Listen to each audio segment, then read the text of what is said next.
So if this is true, maybe we shouldn't have hopped off the Trae Young narrative at all. I want some nasty. Are we having fun yet?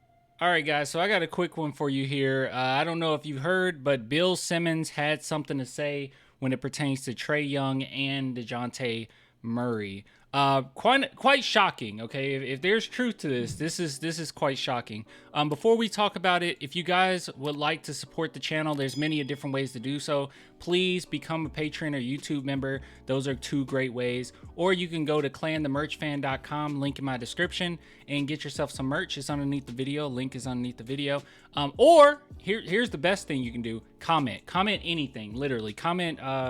Mikasa, my cat's right here. Mikasa, just comment Mikasa in the comments. That helps the algorithm nonetheless. But yeah, thanks guys for all the support, like for real.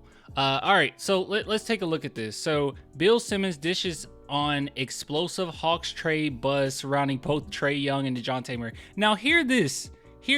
Now you guys know I hopped off the whole Trae Young thing because I felt like, okay, it was just cost way too much at this point. More than likely that the Hawks are going to try their best to hold on to Trae Young and DeJounte will be the one that's gone. But this is kind of insane. So this is what Bill Simmons had to say about the situation. So he says, the thing I keep hearing from people is that if it was an over of 1 on FanDuel, Trae and Murray get traded and the overs 1, and you could bet under, push, or over, that some people seem to think both of those guys are getting traded is a thing I've heard. And then he said, from different people that don't know each other, who knows things, they said that the Hawks are just like, you know what? We've got the number 1 pick. This didn't work. We got to the conference finals that one time. Let's just try to blow this up. That would be insane. If the Hawks do decide based on this draft that they're willing to blow this thing up, that is so monumentally dumb. Like it is insane how bad of an idea that is. And the reason why I say that is because this draft is not the strongest draft, right? Like you guys know, I'm high on Ron Holland. I'm high on Modest Buzelis, but I never once said I think that these guys become superstars in the NBA. I do not think that's the case. It can happen.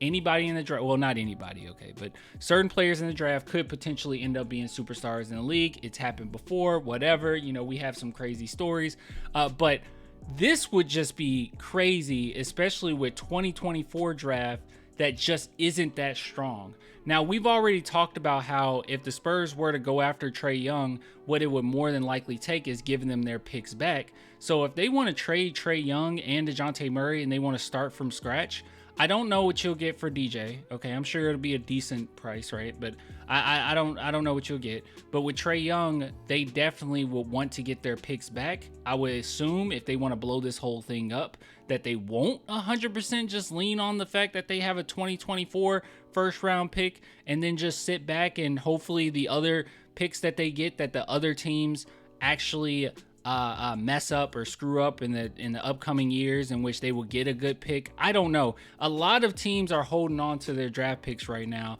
especially at 2025. People do not want to give up any placement in that 2025. So it could be potential. There's potential here. If this is true, that they would hit up the Spurs like, hey, you know, we really would like our picks back, right? We just want to blow this thing up. I did not expect this to be even a possibility.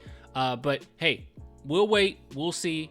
You know, I haven't heard any of this, but it's hey, whatever, whatever.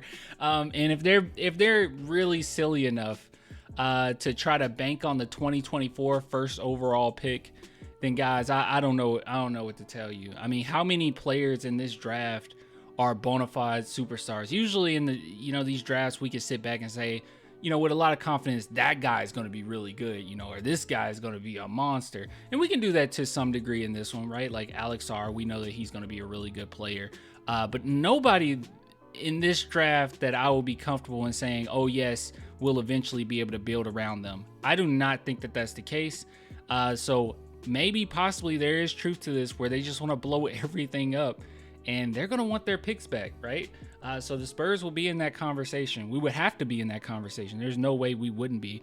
But we all know right now we're more so focused on Darius Garland. At least that's what's coming out. So it's up there. We'll just have to wait and see, man. But it seems like a lot of stuff is going to go down pretty soon with this upcoming draft day. But anyways, I'm gonna go ahead and get out of here. Please let me know what you think in the comments. That would be bad. That would be so bad if they decide, oh yeah, 2024 is good enough. That would be terrible. Anyways, get with you guys later, man. Like I said, if you want to support the channel, many different ways of doing so. But hey, you heard me. You heard me at the beginning of the video. All right, bye.